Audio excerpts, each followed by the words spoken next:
Ram Ram. India news Haryana देख रहे हैं आप। मैं हूं आपके साथ कीर्तिमान सिंह। बुलेटिन शुरुआत करते हैं बड़ी खबर के साथ। मानसून सत्र से जुड़ी बड़ी खबर आपको बता दें। चंडीगढ़ से बड़ी खबर आ रही है। विधानसभा के मानसून सत्र का तीसरा दिन सुबह 11 बजे से विधानसभा की कार्यवाही शुरू होगी, यानी कि अब से थोड़ी देर बाद ही सत्र के दौरान विपक्ष अहम मुद्दे उठा सकता है। सदन में सत्ता पक्ष और विपक्ष में बहस हो सकती है। इस मुद्दे पर लगातार सदन में हंगामा बरप रहा है। कांग्रेस पार्टी के विधायकों का इस वक्त विरोध एसआईआर वोट चोरी के मुद्दे को लेकर के दिख रहा है। सड़क से लेकर विधानसभा सत्र तक कांग्रेस पार्टी के विधायकों का यह विरोध प्रदर्शन लगातार जारी है। इस बीच अब से थोड़ी देर बाद 11 बजे से सदन की कार्यवाही शुरू हो जाएगी। सदन में सत्ता पक्ष और विपक्ष में बहस हो सकती है कई मुद्दों को लेकर के। विधानसभा के मानसून सत्र का तीसरा दिन है। विधानसभा के मानसून सत्र के तीसरे दिन कई अहम मुद्दों पर चर्चा होगी। विधानसभा के मानसून सत्र के तीसरे दिन पर कई मुद्दों को उठा सकता है आज विपक्ष के कई ध्यानाकर्षण हमने देखा था। सदन के दूसरे दिन उठाया गया था और आज सदन के सत्र के तीसरे दिन कई मुद्दों को उठाया जा सकता है। आज का दिन क्यों खास है, जरा ये भी जानिए। आज देखिए, विधानसभा के मानसून सत्र का तीसरा दिन है और सीएम नायब सैनी साइकिल से आज विधानसभा आएंगे। सीएम सैनी की एक सराहनीय पहल। सीएम सैनी पर्यावरण को देखते हुए एमएलए हॉस्टल से साइकिल पर आएंगे। 22 अगस्त को स्पीकर ने अपील की थी, पर्यावरण को सुरक्षित बनाने के लिए साइकिल का इस्तेमाल कीजिए, स्वस्थ रहने के लिए। विपक्ष की ओर से आज भी हंगामे के आसार हैं।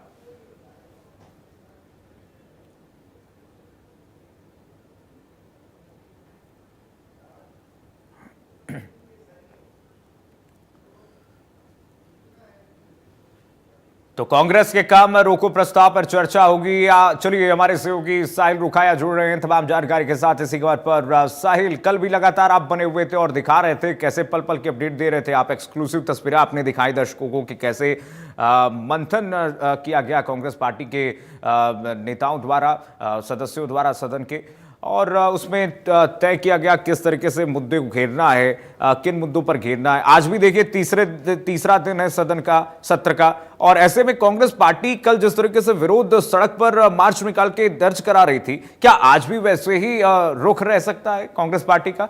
साहिब बिल्कुल कीर्तिमान, हरियाणा विधानसभा के सेशन का आज तीसरा दिन है।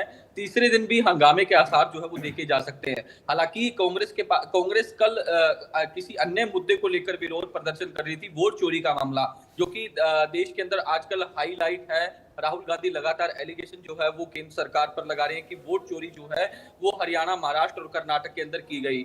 आज जो है कांग्रेस लॉ एंड ऑर्डर को लेकर, हरियाणा में जो लॉ एंड ऑर्डर की स्थिति है उसको लेकर हंगामा कर सकती है, क्योंकि ध्यानाकर्षण प्रस्ताव, काम रोको प्रस्ताव जो है वो 22 अगस्त यानी कि जब सेशन की शुरुआत हुई थी उस दिन रखा गया था, लेकिन एक्सेप्ट जो है वो शुरुआती तौर पर नहीं किया गया था। तो इसको लेकर कांग्रेस की ओर से हंगामा किया गया था। यही कारण था कि सदन की कार्रवाई 6 बार जो है वो स्थगित करी गई। तो उसके बाद सर्वदलीय बैठक बुलाई गई विधानसभा कक्ष के अंदर ही, और उसमें तय हुआ कि इस पर चर्चा जो है आज यानी कि 26 अगस्त को, मंगलवार को की जाएगी। तो ऐसे में आज काम रोको प्रस्ताव पर जो है वो चर्चा की जाएगी। जिस तरीके से कांग्रेस लगातार लॉ एंड ऑर्डर की स्थिति को लेकर सवाल उठा रही है कि हरियाणा के अंदर लॉ एंड ऑर्डर की स्थिति ठीक नहीं है, उसको लेकर काम रोको प्रस्ताव पर आज चर्चा की जाएगी। तो ऐसे में सत्ता पक्ष की ओर से पूरी तैयारी कर ली गई है। कल देर रात तक जो है ब्रीफिंग जो है वो होती रही। कल हरियाणा विधानसभा कक्ष के अंदर डीजीपी शत्रुजीत कपूर खुद वहां पहुंचे और तमाम जो फिगर्स है वो मुख्यमंत्री नायब सिंह सैनी के सामने रखे कि किस तरीके से लॉ एंड ऑर्डर में सुधार जो है वो देखने को मिला है और लॉ एंड ऑर्डर की स्थिति हरियाणा में क्या है। तो तमाम जो है पहलू हैं वो सामने जो है मुख्यमंत्री के रखने का काम किया गया। तमाम अधिकारी भी जो इस दौरान मौजूद थे। तो ऐसे में आज सत्ता पक्ष और विपक्ष के बीच तीखी नोकझोंक जो है वो देखने को मिल सकती है। जो विपक्ष है वो लगातार यही सवाल उठाएगा कि हरियाणा में भय का माहौल है, लॉ एंड ऑर्डर की स्थिति ठीक नहीं है, गैंगस्टर लगातार जो है धमकियां दे रहे हैं, थ्रेट कॉल आ रहे हैं। तो इस पर जवाब देने के लिए भी सत्ता पक्ष की ओर से तैयारी कर ली गई है। अब से कुछ देर बाद 10 बजे बीजेपी विधायकों के साथ बैठक करने का काम मुख्यमंत्री नायब सिंह सैनी की ओर से किया जाएगा। अब से कुछ ही जो है 10 या 15 मिनट बाद मुख्यमंत्री नायब सिंह सैनी जो है वो तमाम विधायकों के साथ साइकिल पर विधानसभा पहुंचेंगे। इस दौरान उनके साथ विधानसभा अध्यक्ष हरविंदर कल्याण भी मौजूद रहेंगे, क्योंकि हरविंदर कल्याण की ओर से आह्वान किया गया था कि 26 तारीख को यानी कि आज तमाम विधायक, तमाम मंत्री, मुख्यमंत्री सहित जो है वो ई व्हीकल या साइकिल पर पहुंचे। तो तैयारियां जो है वो पूर्ण कर ली गई है। कुछ देर बाद हम तस्वीरें भी दिखाएंगे किस तरीके से मुख्यमंत्री, विधानसभा स्पीकर और अन्य मंत्री जो हैं वो साइकिल से विधानसभा के लिए रवाना होंगे। एक संदेश देने का काम किया जाएगा पोल्यूशन फ्री को लेकर। तो कहीं ना कहीं आज का जो सदन का तीसरा दिन है वो भी कहीं ना कहीं हंगामेदार जो है वो रह सकता है। विपक्ष जो है वो पूरी तैयारी कर ली है, सत्ता पक्ष की ओर से भी पूरी तैयारी जो है वो कर ली गई है। बिल्कुल साहिल। साहिल, कल आप जिन भी विधायकों से बातचीत कर रहे थे कांग्रेस पार्टी के, हमने देखा मार्च के दौरान, उस समय सभी विधायकों का एक ही रुख था, जो एजेंडा सेट किया गया था वोट चोरी का मुद्दा। इस वक्त कांग्रेस पार्टी लगातार भुना रही है वोट चोरी के मुद्दे को लेकर के। कल आंकड़े गिना रहे थे पूर्व मुख्यमंत्री भूपेंद्र सिंह हुड्डा की, देखिए ये यहाँ हमने इन वोटों से हमें मात दी गई, तो उसमें लाग लपेट है इलेक्शन कमीशन का। तमाम आंकड़े जो वो क्या कह रहे थे भूपेंद्र सिंह हुड्डा, अगर देखें तो इस लिहाज से जो है सड़क से लेकर सदन तक ये मुद्दा उठाया गया। अब सदन के अंदर भी कांग्रेस इस मुद्दे को उठा सकती है। लगातार आरोप लगाए जा रहे हैं कि वोटों की चोरी की गई है, चाहे वो हरियाणा की बात हो, महाराष्ट्र की बात हो, कर्नाटक की बात हो। भूपेंद्र सिंह हुड्डा जो है कल इंडिया न्यूज हरियाणा के तमाम सवालों का जवाब दे रहे थे। हमने खुद भूपेंद्र सिंह हुड्डा से एक्सक्लूसिव बातचीत की और हमने वो तस्वीरें भी दिखाई अपने दर्शकों को, किस तरीके से जो भूपेंद्र सिंह हुड्डा के आरोप थे कि सुबह जो परसेंटेज जो है कुछ अलग थी, शाम को अलग थी और रात को अलग थी। तो ऐसे में साफ तौर पर गड़बड़ी के आरोप पूर्व मुख्यमंत्री भूपेंद्र सिंह हुड्डा की ओर से लगाए गए। उनका साफ तौर पर कहना है कि 2029 का जो चुनाव होना चाहिए वो बैलेट पेपर से होना चाहिए। और कांग्रेस पार्टी ये लगातार मंथन कर रही है कि आने वाले दिनों में जो चुनाव होंगे वो ईवीएम से नहीं होने चाहिए। कांग्रेस जो है वो अगर चुनाव होते हैं तो वो ईवीएम के चुनाव से पार्टिसिपेट नहीं करेगी, बैलेट पेपर के चुनाव में पार्टिसिपेट करेगी। इस तरीके की बड़ी बातें भूपेंद्र सिंह हुड्डा की ओर से भी की गई। उनका साफ तौर पर कहना था कि जितने भी पिछले चुनाव जो है कांग्रेस जीतती है आज से पहले, वो बैलेट पेपर पे जीती है। तो कहीं ना कहीं ईवीएम पर फिर से सवाल जो है वो कांग्रेस पार्टी की ओर से उठा दिए गए हैं साफ तौर पर, क्योंकि लगातार ईवीएम को लेकर सवाल पहले राहुल गांधी उठाते रहे थे। अब हरियाणा में भी इसका असर जो है वो देखने को मिल रहा है। लगातार भूपेंद्र सिंह हुड्डा कह रहे हैं कि आगे जो चुनाव होने चाहिए वो बैलेट पेपर से होने चाहिए, नहीं तो कांग्रेस पार्टी इसमें पार्टिसिपेट नहीं करेगी। और साफ तौर पर एलिगेशन जो है उनकी ओर से लगाए गए हैं कि जीता हुआ मैंडेट भारतीय जनता पार्टी ने छीनने का काम किया है। और साहिल, कल एक महत्वपूर्ण बात और देखने को मिली, जिस तरीके से बीजेपी के तरफ से और अनिल विज ने सवाल उठाया कि आपके पास तो नेता भी नहीं है, चौथे सत्र में आप सहभागिता कर रहे हैं और बावजूद इसके आपके पास कोई नेता नहीं है अभी। लेकिन कल जो मार्च के दौरान हमने जो तस्वीरें देखी, भूपेंद्र सिंह हुड्डा प्रमुख रूप से चेहरे के रूप में संबोधित कर रहे थे और प्रदेश अध्यक्ष उदयवान भी बगल में थे, लेकिन भूपेंद्र सिंह हुड्डा का इस तरीके से नेतृत्व करना, अगुवाई करना, ये क्या संदेश देता है? कांग्रेस पार्टी क्या संदेश देना चाहती है कि आने वाले समय में कोई नेतृत्व मिलने वाला है? बिल्कुल कीर्तिमान, आपने वाजिब सवाल किया, क्योंकि इससे पहले भी अगर कांग्रेस की अगर इस तरीके के कार्यक्रम होते हैं तो साफ तौर पर सीनियर मोस्ट के नाते मैं ये नहीं कहूंगा कि भूपेंद्र सिंह हुड्डा को नेता प्रतिपक्ष चुन लिया गया, लेकिन उनकी सीनियोरिटी को देखते हुए, क्योंकि उनका तजुर्बा है, 2 बार हरियाणा के मुख्यमंत्री रहे हैं, तो ऐसे में उनको इसलिए आगे किया जाता है क्योंकि वो सीनियर मोस्ट नेता है। चाहे वो विधानसभा की बात हो, अभी भी नेता प्रतिपक्ष की कुर्सी पर भूपेंद्र सिंह हुड्डा ही बैठते हैं। यही कारण है कि उन्हें जिस तरीके से यही कहा जाता है कि वो सीनियर मोस्ट नेता है। हालांकि अभी तक पार्टी की ओर से नेता प्रतिपक्ष का ऐलान नहीं किया गया, जल्द ही ये घोषणा जो है वो कर दी जाएगी, लेकिन सीनियर होने के नाते जो है वो इस तरीके की अगुवाई करते हैं। और कई विधायक तो यह भी कह चुके हैं इंडिया न्यूज हरियाणा के कैमरे पर कि हमने अपना लीडर ऑपोजिशन चुन लिया है और हमने नाम भी दे दिया है, और वो भूपेंद्र सिंह हुड्डा का नाम लेने से कोई गुरेज भी नहीं करते। कई बार इंडिया न्यूज हरियाणा के कैमरों पर भी बोल चुके हैं कि हमारा नेता प्रतिपक्ष तो भूपेंद्र सिंह हुड्डा ही है और बाकी जो डिसीजन है वो पार्टी हाईकमान की ओर से तय किया जाएगा। लेकिन मजबूरी क्या है पार्टी हाईकमान की तरफ से कि नेता प्रतिपक्ष का ऐलान नहीं हो रहा है, और कब तक अगर ऐलान होता है तो कब तक किया जा सकेगा? ये सत्र बीत जाएगा। बिल्कुल अब जिस तरीके से अब मुझे लग नहीं रहा कि कांग्रेस पार्टी जो है वो नेता प्रतिपक्ष का ऐलान करेगी, क्योंकि पहले ये बताया जा रहा था कि राहुल गांधी पार्लियामेंट के अंदर व्यस्त है।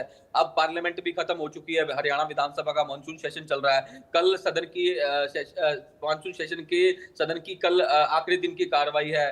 तो कहीं न कहीं उसके बाद ही ये जो डिसीजन है वो पार्टी हाईकमान की ओर से लिया जाएगा। साफ तौर पर इसमें कोई छुपा नहीं है, क्योंकि कांग्रेस की लड़ाई, कांग्रेस की गुटबाजी के कारण ही लीडर पोजीशन का ऐलान नहीं हो पा रहा। यही कारण है कि कांग्रेस 11 साल बाद जो है वो जिला अध्यक्षों का ऐलान कर पाई। जिला अध्यक्ष जो है वो बना दिए गए हैं। इस पर भी सत्ता पक्ष की ओर से चुटकी ली जा रही है कि देर आए दुरुस्त आए, क्योंकि आपसी खींचतान के चलते संगठन जो है वो नहीं बन पा रहा था। 11 साल बाद जिला अध्यक्ष जो है वो घोषित कर दिए गए हैं। जिला अध्यक्ष भी ग्रामीण और शहरी जो है वो लगाए गए हैं, ताकि आपस में मतभेद जो है वो नेताओं के बीच ना देखने को मिले। तो कहीं ना कहीं कांग्रेस पार्टी का भी ये मानना है कि कांग्रेस जो है वो एकजुट होकर चलेगी। और कल जिस तरीके से एक बड़ी बात मैं आपको बता देना चाहता हूँ कि 2 दिन पहले दिल्ली के अंदर उन जिला अध्यक्षों की ट्रेनिंग भी ली गई और उनसे उनको ट्रेनिंग भी दी गई और उनको साफ तौर पर कहा गया कि किसी पे दबाव में आकर काम नहीं करना, जो खुद का डिसीजन होना, जो खुद डिसीजन करेंगे वही लेना है। तो कहीं ना कहीं एक साफ संदेश भी जिला अध्यक्षों को दे दिया गया है पार्टी हाईकमान की ओर से कि किसी के दबाव में नहीं काम करना, जो खुद का डिसीजन है उसी पर मोहर लगानी है। तो कहीं ना कहीं एक मैसेज देने का काम किया जा रहा था कि पार्टी के जितने भी बड़े लीडर हैं उनके दबाव में काम नहीं करना। तो वैसे में देखने वाली बात ये होगी कि धरातल पर इसका कितना असर देखने को मिलता है, कांग्रेस पार्टी की आगे क्या भूमिका रहती है। एक बात और भी मैं आपको कीर्तिमान बता देता हूं जी। कि जिस तरीके से कांग्रेस जो विधानसभा के मॉनसून सेशन में अपनी रिप्रेजेंट कर रही है अपने आप को, उससे यह नहीं लगता कि कांग्रेस के पास लीडर पोजीशन नहीं है, क्योंकि मजबूती से अपना पक्ष रखने का काम कांग्रेस की ओर से इन दिनों किया जा रहा है। चाहे वो लॉ एंड ऑर्डर की स्थिति की बात को लेकर हो, चाहे वो वोट चोरी को लेकर बात हो। भले ही कांग्रेस के जो लीडर हैं, कांग्रेस के विधायक हैं, शैलजा गुट के विधायक हैं या फिर और भी दूसरे गुट के विधायक हैं, भले ही वो आपस में बाहर बयानबाजी करते हो, लेकिन सदन के अंदर एकजुटता का मैसेज जो है वो कांग्रेस की ओर से दिया गया। चाहे वो जिस तरीके से शुरुआती तौर में काम रोको प्रस्ताव पर चर्चा ना की जाने को लेकर जिस तरीके से उनकी ओर से लगातार नारेबाजी की गई, वोट चोरी के मुद्दे पर एकजुट जो है वो नेता दिखाई दिए। इनका साफ तौर पर संदेश यह है कि अगर प्रदेश के जनता से जुड़ी लड़ाई है तो कांग्रेस एकजुट जो है वो आने वाले दिनों में दिखाई देगी। हाँ, और ये पार्टी हित में भी है और पार्टी की नैतिकता भी ये कहती है कि भाई जनता के हित में आप एक होकर के, भले कितनी भी गुटबाजी अंदर हो, अंदरूनी लड़ाई कितनी भी हो, लेकिन अगर लोगों के सवाल पर अगर कांग्रेस पार्टी एक होती है तभी पक्ष के सामने जो सत्ता पक्ष है उसके सामने पुरजोर तरीके से सवाल अपना विपक्ष उठा पाएगा। और लेकिन एक बयान जो चर्चाओं में काफी रहा साहिल, अगर चर्चा करें कि भूपेंद्र सिंह हुड्डा ने जो इलेक्शन कमीशन से कहा कि देखिए इलेक्शन कमीशन एफिडेविट दे, राहुल गांधी एफिडेविट क्यों देंगे? और ये मुद्दा बहुत सियासत में गूंजा, बहुत चर्चाओं में रहा। कल भी हमने जब देखा, जब आप बात भी कर रहे थे तब भी वो दोहरा रहे थे कि इलेक्शन कमीशन एफिडेविट दे, उसके बाद मैं डबल खुलासा करूंगा। किस ओर संकेत अपने बात पर अड़े रहे भूपेंद्र सिंह हुड्डा? क्या संकेत देना चाहते हैं, किस बात का खुलासा करना चाहते हैं भूपेंद्र हुड्डा? बिल्कुल, भूपेंद्र सिंह हुड्डा बड़े तजुर्बेकार हैं, एडवोकेट भी हैं, 2 बार हरियाणा के मुख्यमंत्री भी रहे हैं, सबसे सीनियर मोस्ट विधायक भी हैं कांग्रेस के। तो ऐसे में उनका साफ तौर पर कहना था कि मैं सभी चुनावी प्रक्रिया के बारे में जानता हूं, क्योंकि एडवोकेट भी हैं, तो जाहिर तौर पर नॉलेज जो है वो भूपेंद्र सिंह हुड्डा को काफी है। उनका साफ तौर पर कहना था कि एफिडेविट जो है वो चुनाव आयोग को देना चाहिए, क्योंकि चुनाव आयोग की ओर से पिछले दिनों एक प्रेस कॉन्फ्रेंस की गई थी जब राहुल गांधी की ओर से वोट चोरी के एलिगेशन लगाए गए थे। तो चुनाव आयोग की ओर से कहा गया था कि अगर राहुल गांधी के पास तथ्य है तो वो एफिडेविट दे, तो उस पर हम कार्रवाई करेंगे। तो मैंने जब भूपेंद्र सिंह हुड्डा से सवाल किया कि चुनाव आयोग एफिडेविट मांग रहा है, अगर आपके पास कोई सबूत है तो भूपेंद्र सिंह हुड्डा का कहना था कि एफिडेविट चुनाव आयोग को देना चाहिए कि हम अपनी तरफ से ठीक है, उसके बाद हम बड़े खुलासे करेंगे। इसके बारे में भूपेंद्र सिंह हुड्डा ने बताया नहीं कि खुलासा क्या करेंगे, लेकिन उन्होंने चुनाव आयोग पर सीधे सवाल खड़े करते हुए कहा कि मैं इस मामले में खुलासा कर दूंगा, चुनाव आयोग एफिडेविट दे दे। तो कहीं ना कहीं अगर चुनाव आयोग की ओर से इस तरीके के कुछ कदम उठाए जाते हैं और तो पल पल की नजर आप साहिल बनाई रहते हैं। कल एक्सक्लूसिव तस्वीरें आपने पहुंचाई थी दर्शकों तक मीटिंग की।